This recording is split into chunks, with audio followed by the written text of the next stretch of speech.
मेरा नमस्कार है। गणित ये विषय ऐसा है ना कि अपने जीवन के साथ जुड़ा है। जैसे आज सवेरे जो बात चल रही थी, श्वास लेते समय भी हम गणित कर सकते हैं। श्वास लेने के लिए कितना समय, छोड़ने के लिए कितना समय, गणित हो गया। जीवन जीने के प्रत्येक अंग में ये गणित दिखता है, वो आर्ट हो, वो साइंस हो, वो लैंग्वेज हो। और इसलिए ये गणित सिखाने वाले या गणित के साथ परिचय कराने वाले या मैनिफेस्टेशन जो शब्द बताया था, education is the manifestation of perfection already in man, जो बताते हैं, तो विद्यार्थियों के अंदर से गणित को बाहर निकालने वाले आप सभी को नमस्कार। विवेकानंद केंद्र के एजुकेशनल प्रोजेक्ट के विषय में बात करती है। तो शिक्षा के माध्यम से हम सबको पता है कि विद्यालय तो चल ही रहे हैं। वैसे स्वामी विवेकानंद बोलते हैं ना कि यदि विद्यार्थी नहीं आते हैं विद्यालय में तो हमको विद्यार्थियों के पास जाना पड़ेगा। वो बोलते हैं सन्यासियों को कि आप हाथ में चौक और ग्लोब लेकर जाइए। सन्यासियों के बोला है कि ग्लोब लेकर जाइए, गांव-गांव जाइए और केवल धर्म का ज्ञान नहीं देते हुए उसके साथ साथ उनको भूगोल सिखाइए, उनको गणित सिखाइए, उनको भाषा सिखाइए, उनको विज्ञान सिखाइए। तो ये स्थिति जब ऐसी थी तो विद्यालयों में विद्यार्थी नहीं आ पा रहे हैं या जो सिखाना उनको है वो सिखाया नहीं जा पा रहा है। आज विवेकानंद केंद्र विद्यालय में हम सब तरीके से, सब तरफ से विद्यार्थियों को जो आवश्यक है सिखाने का पूर्ण रूप से प्रयास करते हैं, किंतु ऐसे बहुत सारे विद्यार्थी हैं जिनको ये नहीं मिलता है। हम सबको पता है, हम आसाम में हैं, तो आसाम में टी गार्डन्स के बच्चों के लिए अपना प्रोजेक्ट चलता है। क्या प्रोजेक्ट है? आनंदालय। आनंद का घर है। पढ़ना तो है, लेकिन वो पढ़ना आनंददायी कैसा हो सकता है? पढ़ने में रुचि कैसे पैदा हो सकती है? गणित का जो प्रेशर आता है, अंग्रेजी का जो प्रेशर आता है, वो प्रेशर से दूर होते हुए कैसे आनंद से पढ़ाई कर सकते हैं, इसके लिए वो आनंदालय है। टी गार्डन में बहुत अच्छे से पढ़ाया जाता है, ऐसी बात नहीं। प्राइमरी स्कूल्स तो होते हैं, सब टी गार्डन्स पे होते हैं, लेकिन उसमें पढ़ाने के लिए भी एक तो टीचर्स की उतनी इन्वॉल्वमेंट और दूसरा घर का वातावरण, पेरेंट्स का शिक्षा का स्तर कितना है, वो कितना अपने बच्चों को पढ़ने में देंगे, उसका भी बहुत महत्व रहता है बच्चों के ऊपर। बच्चे अधिकाधिक ऐसे रहते हैं कि थोड़ा समय स्कूल में पढ़ लिया, बाहर आए, खेलने में लग गए और वो जो बैग होती है वो रख दी और दूसरे दिन ही वो बैग लेके चलना है, तो होमवर्क कंप्लीट होता नहीं है। और इसलिए वो आनंदालय के माध्यम से खेलते खेलते पढ़ाई। Anandalaya is school supportive activity, it's not a school, it is a school supportive activity where we generally give importance or we put pressure, not pressure, I don't want to say pressure, we give importance to mathematics and languages. Languages gives the word power to get the maximum knowledge from books, from any other place, but words are needed. शब्द चाहिए, शब्द का अर्थ पता नहीं है तो वो ज्ञान उस माध्यम से आप तक नहीं पहुंचेगा, इंफॉर्मेशन आप तक नहीं पहुंचेगा। इसलिए वर्ड पावर बढ़ाने के लिए ये भाषा। और दूसरा और सबसे महत्वपूर्ण विषय है गणित। तो गणित क्यों? तो गणित बच्चों में, ये मेनली प्राइमरी स्टूडेंट्स के लिए है, 3, 4, 5 के ऊपर ज्यादा जोर दिया है। तो ये इस उम्र में बच्चों का लॉजिक पक्का करना आता है। यदि बचपन में लॉजिक पक्का हो गया तो फिर चिंता नहीं होती है आगे। तो लॉजिक एंड लैंग्वेज, ये दो बातों को लेते हुए, इन दो बातों को लेते हुए मैथ्स का खेलते खेलते अभ्यास कराना, किस प्रकार से मैथ्स के साथ दोस्ती कराना, ताकि मैथ्स का या गणित का भूत है ऐसा नहीं लगेगा, गणित कुछ डरावना विषय है ऐसा नहीं लगेगा, तो चुटकी में खेलते खेलते आ जाएगा। इसलिए जैसे हम सवेरे बात कर रहे थे गण में कि हम गणित कबड्डी कर सकते हैं क्या, या मुझे याद है बचपन में जैसे हमारी माता जी, वहाँ महाराष्ट्र में तो रोटी होती है ज़्यादा, तो रोटी परोसते सब बच्चे बैठते हैं और एक एक को रोटी परोसते वो हमारा गणित चलता है। तो माँ रोटी देगी 2+2, मैं सबसे छोटी तो मुझे थोड़ा सा सिंपल बताएंगे, दीदी सबसे बड़ी तो उसको थोड़ा कठिन बताएंगे।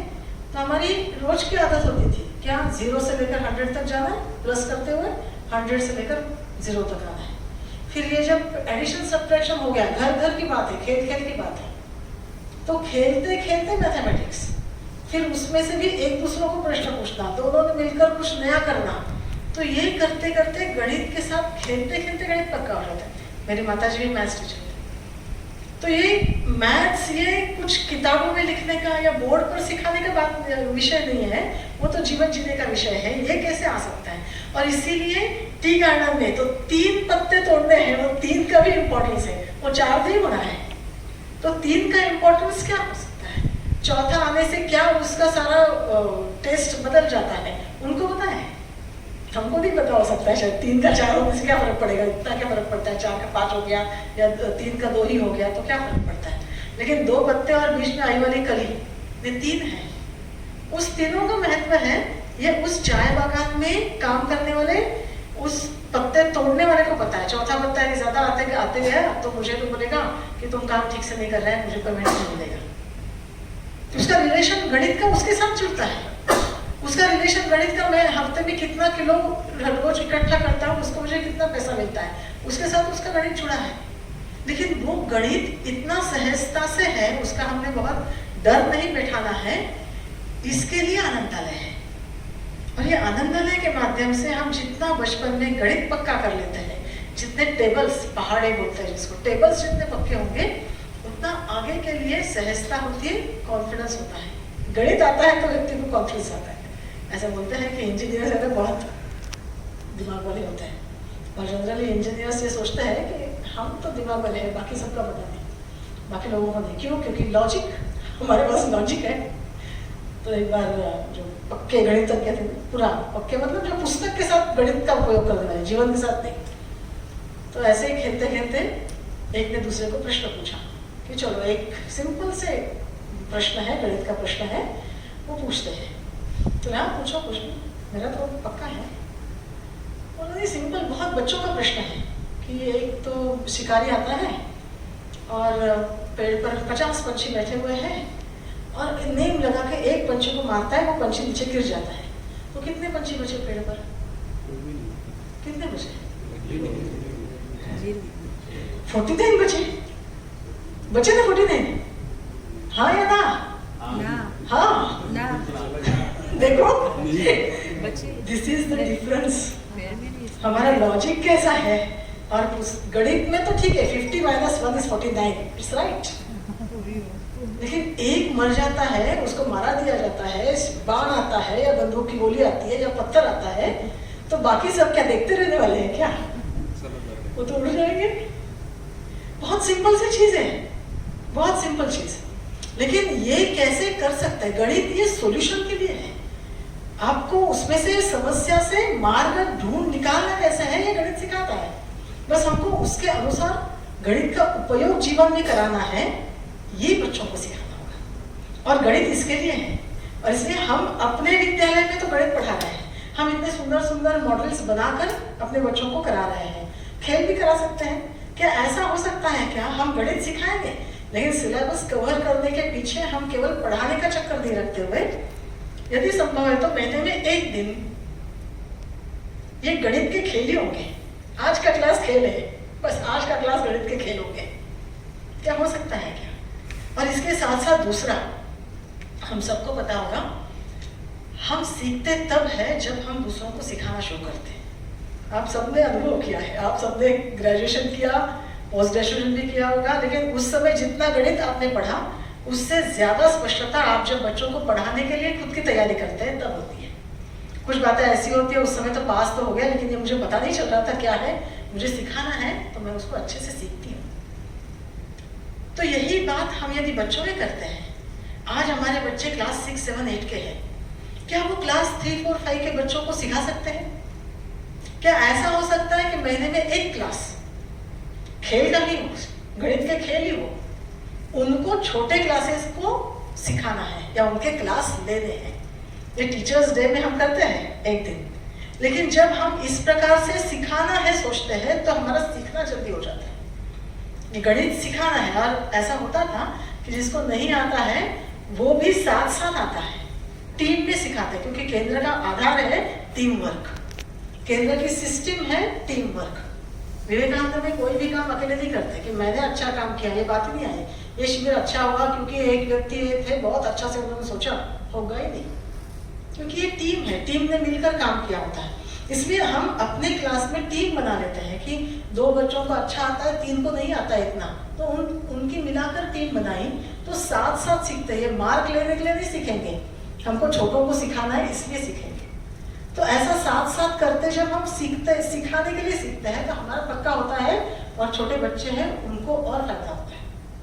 टीचर तो पढ़ा नहीं रहे हैं, लेकिन टीचर और बच्चे में जो एज गैप होती है, तो मेरा क्लासमेट मुझे सिखा रहा है तो वो ज़्यादा इफेक्टिव है। मुझे याद है मेरा भैया क्लास 10 में था, और उस समय हमारे घर में सारे दोस्त आकर, उसके 5-6 लोग आकर रात दिन रहते थे, पढ़ते रहते थे। और उसमें से एक जो था वो मैथ्स उसका 0 था, उसको बिल्कुल नहीं आता था। लेकिन भैया उसके साथ बैठ के रात जाग के उसका मैथ्स पक्का किया। भैया को तो मैथ्स में मिलते ही थे मार्क्स, लेकिन उसका मैथ्स पास किया। तो वो बोलता है, आज भी बोलता है कि मैं क्लास 10 पास नहीं होने वाला था, अध्ययन नहीं होता, तो उसके कारण मैं मैथ्स मेरा पार हो गया। तो क्या मेरे कारण, जिसको मैथ्स का डर लगता है, ऐसा कोई बच्चा है, ये हमको बच्चों में डालना है, मेरे कारण ऐसा कोई विद्यार्थी है, उसको मैथ्स का डाउट है, उसको मैथ्स में कॉन्फिडेंस नहीं है, उसको मैथ्स से पार करा सकता हूँ। मेरा थोड़ा समय मैं उसके लिए दूंगा, ताकि मेरे कारण और किसी का भला हो। मुझे अपेक्षा कुछ नहीं, मुझे शाबाशी नहीं मिलेगी, उसके लिए मुझे कोई प्राइज नहीं मिलेगा, मुझे कोई अवार्ड नहीं मिलेगा, मेरा नाम बोर्ड पर नहीं आएगा, लेकिन मेरे कारण उसका भला होगा, मेरा उपयोग होगा। ये भाव यदि हम बच्चों में डाल सकते हैं तो हम सही शिक्षक होंगे। और ये भाव बच्चों में डालना है तो इसके लिए हमको करना पड़ेगा। आज आसाम में 220 आनंदालय चलते हैं। अपने स्कूल के आसपास आनंदालय हो सकते हैं, नहीं भी हो सकते हैं, लेकिन क्या स्कूल के आसपास के बच्चों को एकत्रित करते हुए बच्चों के माध्यम से उनके लिए हफ्ते में एक दिन, आज गणित का खेल, ऐसा करते हुए संस्कार वर्ग जैसा एकत्रित कर सकते हैं, तो ये एजुकेशन की अपनी एक्टिविटी नाम के लिए तो अलग बात है, लेकिन उनका मैथ्स पक्का होने के लिए इफेक्टिव होगा। और यदि हम अपने बच्चों को बताते हैं छुट्टियों में 1 हफ्ता कम से कम आनंदालय में रोज जाना, उधर जाके रहने की व्यवस्था कर लेंगे, वहां जाते हैं, वहां बच्चों के साथ रहते हैं, पढ़ाते हैं, तो बहुत अच्छा रहेगा। ये वो तभी करेंगे जब उनको ऐसा करने वाले शिक्षक दिखेंगे, क्योंकि हम बोलते हैं वो नहीं करते, वो हम जो करते हैं वो करते हैं। इसलिए विद्यार्थियों के सामने हमने भी ऐसा उदाहरण बनना पड़ेगा। हम भी अपना थोड़ा समय स्कूल के अलावा, ड्यूटीज के अलावा निस्वार्थ सेवा की दृष्टि से समाज के लिए देते हुए, जो अपना एक्सपर्टाइज का विषय है उस गणित को लेते हुए बच्चों में से गणित का डर खत्म करने के लिए हम लगाते हैं। तो ये केंद्र का शिक्षा कार्य केवल अपने विद्यालयों तक सीमित नहीं रहेगा, केंद्र का शिक्षा कार्य केवल आनंदालयों तक या चाय बागान तक सीमित नहीं रहेगा। तो विवेकानंद केंद्र के शिक्षकों के कारण, विवेकानंद केंद्र के विद्यार्थियों के कारण, मैं विवेकानंद केंद्र विद्यालय का नहीं होते हुए भी मेरा गणित या मेरा विषय अच्छा हुआ है, ऐसे बोलने वाले, ऐसे कहने वाले, या जिनको अधिक फायदा होगा, ऐसे विद्यार्थी, आने वाली पीढ़ी खड़ी हो जाएगी। इसमें हम सभी का महत्वपूर्ण योगदान रह सकता है। धन्यवाद।